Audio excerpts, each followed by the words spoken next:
Hi, welcome back to the kitchen. I'm going to make something today that, again, there's no recipe. It's something sweet, so a bit different from the previous videos. Something I've not made for a while, but just going to try and make it up as I go along, as we're making the video, and talk you through it. So I don't know about you, but because I look at like fitness stuff on the internet, I get a lot of adverts popping up on Facebook for like different protein bars and stuff. And yeah, they are really convenient, but they're also kind of expensive, and also there's like loads of packaging and what have you. So I'm going to show you how you can make some protein bars quite easily yourself at home. There's not even any really cooking involved. It's just going to be a bit of mixing, and then I'm going to just pop them in the freezer. That's the plan anyway. So I've got kind of rubbery baking tray. Any sort of baking tray is going to be fine. I've got a mixing bowl. Okay, I'm going to have, as the base of the protein bar is going to be just ordinary porridge oats. So I'm going to straight away start, put some in the bowl. The little top tip, I like to get my porridge oats from Lidl, just because they just sell them in a paper bag, which is kind of cool. And I'm going to probably use about half the bag. I'm just going to guess. So all I'll be doing today is, as I go along, I'll be kind of tasting how it is and just add what I think we need at each step.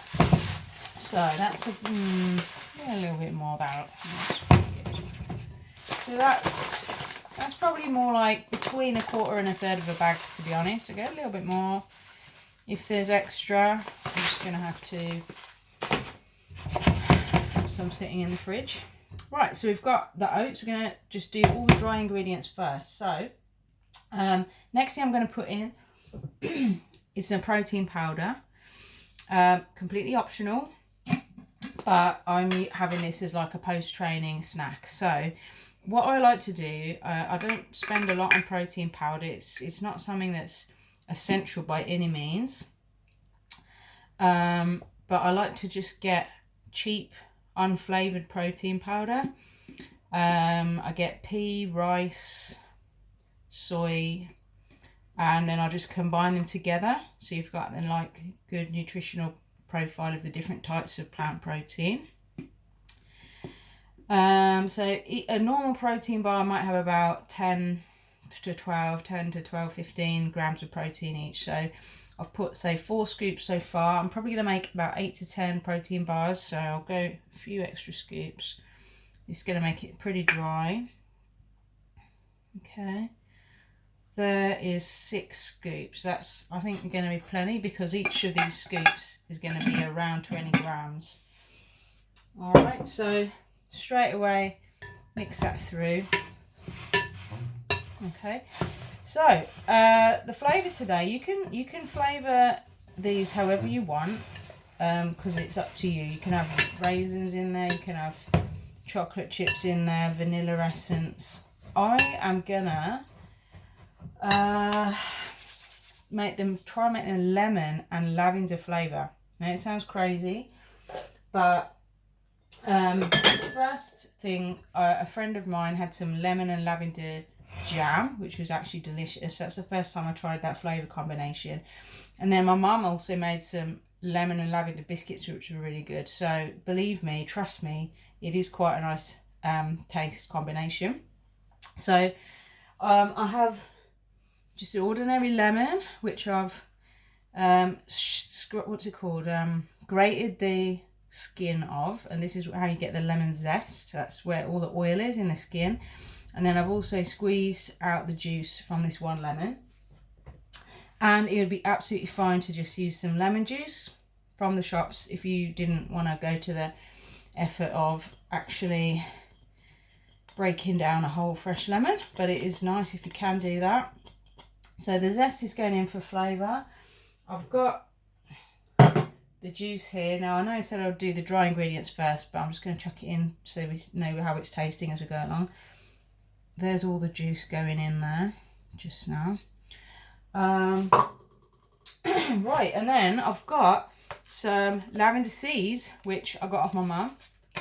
And the odds are that you probably are going to have a family member or maybe a neighbour that has some lavender in the garden. It's pretty common. So pure guess, I'm just going to throw the whole lot in here. I don't know how much that is. It's just some lavender seeds. So if you want to try this out, get hold of some lavender seeds. Let's get that stirred through so it's nicely distributed. Okay, so it's kind of lemony. The next thing, we're going to want to sweeten it up. So you can use anything that is sweet. You can use ordinary sugar, you could use golden syrup, you could use even treacle. Maple syrup is great because it's delicious as well as being sweet. It's got like a really cool flavour.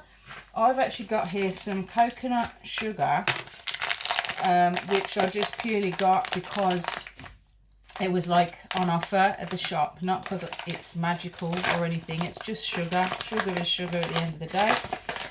So I'm going to put some in. My typical cooking style is just put some in. And then I'm going to taste it and see if it needs more. So I'll be cautious. I'll go like less is more to start with. There's a little bit. All right, we'll stir that through. I'm sure it's actually going to need quite a bit more than that. So I have coconut sugar, and then the last thing you're going to need is something to bind it together. And I actually have coconut oil, so it's going to have hopefully a little bit of a coconutty flavour as well. The coconut and lemon is a nice combination. You could absolutely feel free to leave out the lavender if you just think that's weird, or just go for a different flavour combination. Alright, so I'm stirring everything through. I'm now going to start adding some wetness before I give it a taste. I think you probably will need a bit more sugar. Right, so I've got this jar of coconut oil which is solid at room temperature. So what I did was I just boiled a kettle of water and just put the oil in the jar into the hot water to melt. And I'm going to start slosh a bit in, give it a stir, and it will start to combine into something that's going to hopefully stick together. That's the plan. That's a bit, smells pretty good actually, smells pretty good already. Let's get a bit more of that. I think I probably haven't got quite enough, to be honest, of the oil. So what I will do, I think, I'm just going to pause it, boil some more water and melt some more oil because I have some more coconut oil. So let me just pause it and come back to you. Alright, so we're almost there. While the video was paused, I melted some more oil. I was stirring, I was tasting for how sweet it was and just gradually adding some sugar, have another taste.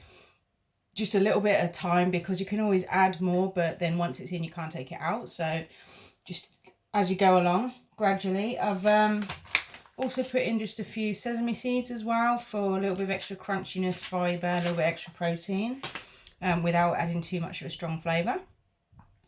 And so what's started to happen is that the mixture is now kind of sticking to itself more than it is to the bowl.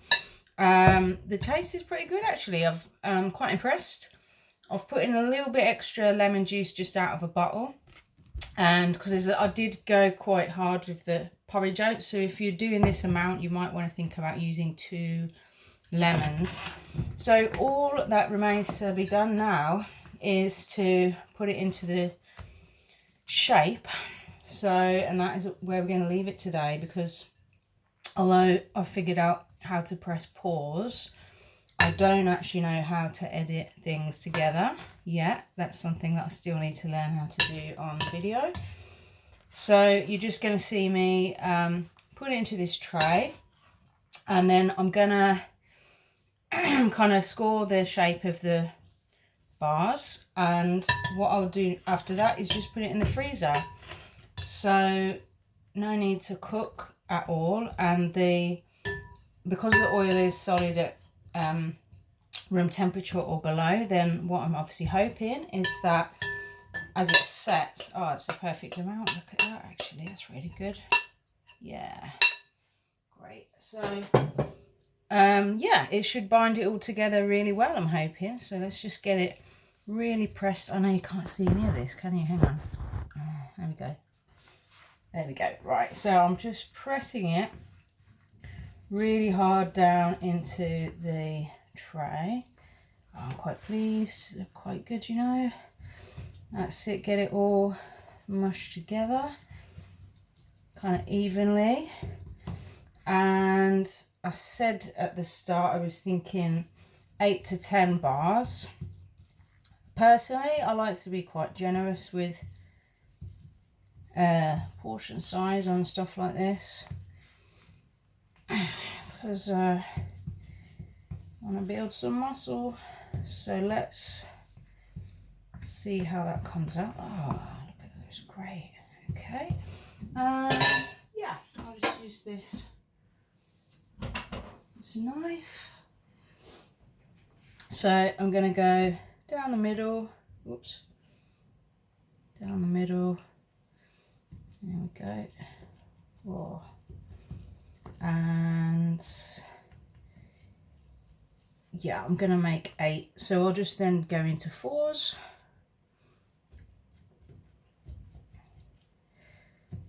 And yeah, so as I say, you can do all kinds of flavours. The protein powder is completely optional, but you've then got something that's really convenient, tasty, a lot cheaper than buying those protein bars that Facebook wants to sell you.